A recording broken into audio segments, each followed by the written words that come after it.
Hi guys, welcome back to my channel, or welcome if you're new here. My name is Soph. For today's video we're going to be doing my February TBR. If you are not new here, you know that my TBRs tend to be quite loose. I like to switch it up. I'm a big mood reader, so what I say at the start of the month doesn't necessarily follow through the rest of the month, but I do try. Okay? I do try. These are just books that I feel like I would really like to read right now, but obviously moods can change throughout the month, things can happen. I do have some annual leave this month, so I'm praying for a good reading month, to be fair. January was actually quite good for me, but I will let you see that in the wrap-up video that will come after this one probably. But for now, I'm just going to stop rambling and get right on into it. Now, with it being February, I tend to lean towards romance, but I'm a big romantic girly, so a lot of my romance does come from those types of books. However, it would not be a romance TBR if I didn't include Elsie Silver, my girl, the lady that got me into cowboy romances, and now I never want to leave. This one is Hopeless. It's the most recent one in the Chestnut Spring series. I think it might actually be the last one, which has me feeling some kind of way. But it follows Beau, who is a war veteran, and he's battling some inner demons. He's really struggling. You can see that through the rest of the books when he does like sort of make an appearance. And this one just follows his journey on healing and finding somebody that makes life worth living, you know?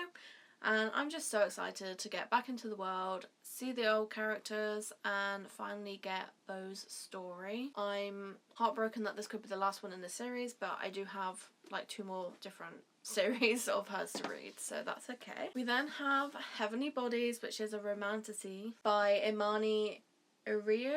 I'm not 100% sure how you say the name, so I'm sorry if I've just completely butchered that. But this follows our main character Alara, who is fated to fall in love with a star, but it will kill them both. And stars in this world are like really horrible gods.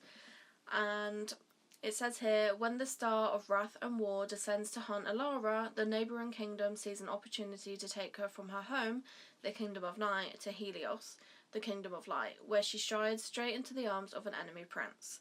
There, Alara is forced to either let Prince Lorenzo train her into a weapon or to accept her fate. But there are shadows even within the kingdom of light, and they threaten to reveal the darkness in Lorenzo's past and the ancient magic that slumbers in Alara's veins. And with it all, the undeniable star-crossed pull between them. I am so excited for this. I think this is going to be 5 stars, personally. I've seen so many people raving about it before it was traditionally published, so I just hope that everything that they love is still in it, even now that it's been edited and republished. And yeah, I'm just really excited for this. I love everything like celestial, so the fact that there's like a romantasy based on stars and all of that goodness, I just think I'm going to love it.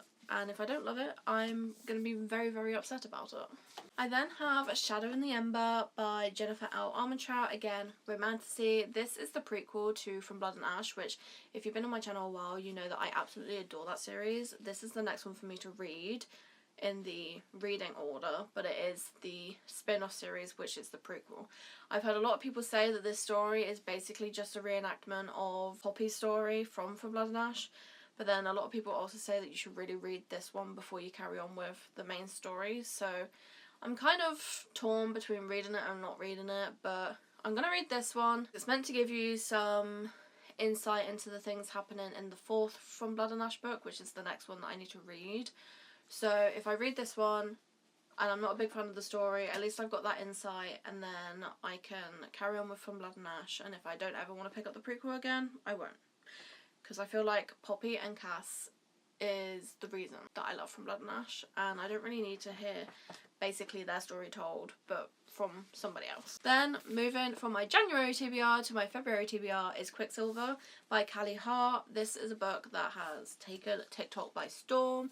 Everybody and their mum wants to read it. I am very excited to read it, but I don't actually know what it's about. I just know that everyone's calling it the next best like romantasy, best book boyfriend, so that's how I'm going to leave it, because I just want to go in with a completely open mind, not really have any like preconceptions as to what's going on, and it's just a clean slate for me to go in with it. If you do want to know what it's about, obviously you can look it up. I'm excited to just get into it and experience it without even knowing anything. I'm most likely going to annotate it though, I won't lie. We then have Zodiac Academy The Reckoning, which is book 3 in the Zodiac Academy series. I absolutely love the series. If you don't know what it's about, it basically follows 2 twins who find out that they're actually a part of this magical fae world, and they were switched at birth with some human children. So they were raised on Earth, but they get brought to the fae realm on their 18th birthday, because that's when their powers unlock in this world. And everything is kind of to do with the zodiac signs. So they are Gemini, which kind of makes sense because, you know, they're twins. And they're just trying to, like, survive their school years whilst basically everyone wants to kill them. That's the most I can say without spoiling it for you. And this one is following a part of the school journey that they have to go through, and they have to survive in order to progress with their schooling. It's like a test of some sort. So I'm very excited to carry on with the books. I do really love them. They're not the greatest written books, but the world, the magic systems, everything in these books I absolutely adore, and that's the reason that I keep on reading. It is a bully romance, a very heavy bully romance, so if you don't like that sort of thing, then you definitely won't like these books, because it's definitely more bully than romance. But other than that, the actual, like, fantasy elements are so good. Then we have Daisy Hates by Jessa Hastings, which is the second book in the, like, Magnolia Parks series. I don't know if you can read, like, all the Magnolia ones and then all the Daisy Hates ones, or if you have to read them in the order they came out, because I've only read the first ones, but I'm going to read them in the order they came out. Magnolia Parks is basically a mixture of Gossip Girl and London. Like, Gossip Girl meets Made in Chelsea, that kind of vibe. It's, you know, socialites, rich kids, toxic relationships. It's so dramatized. That's why it's fun. And Daisy Hates is a character within the world, and this follows, like, her storyline.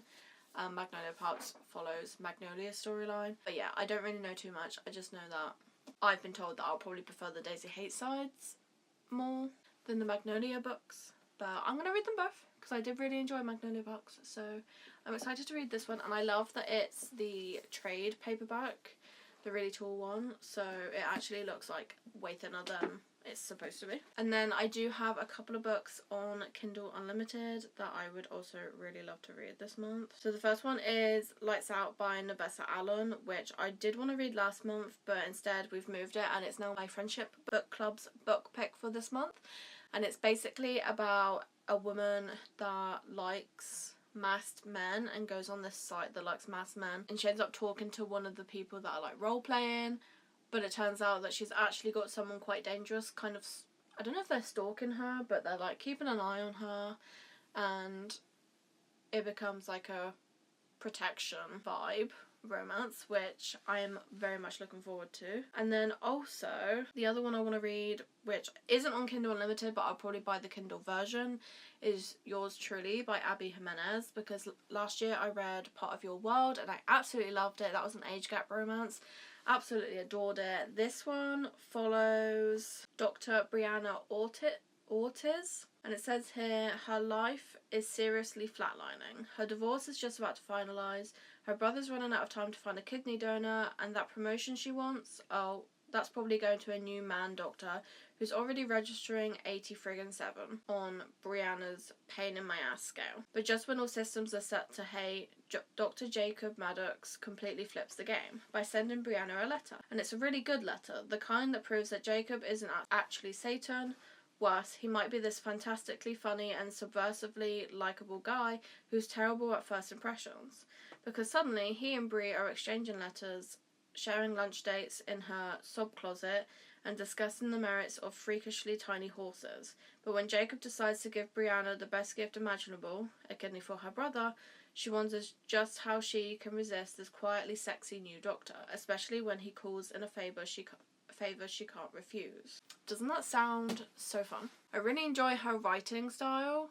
I find it really easy and, like, fast-paced to read. It's not really chunky or dense or too flowery. It's, like, perfect. And yeah, I just wanted to carry on with the Part of Your World series.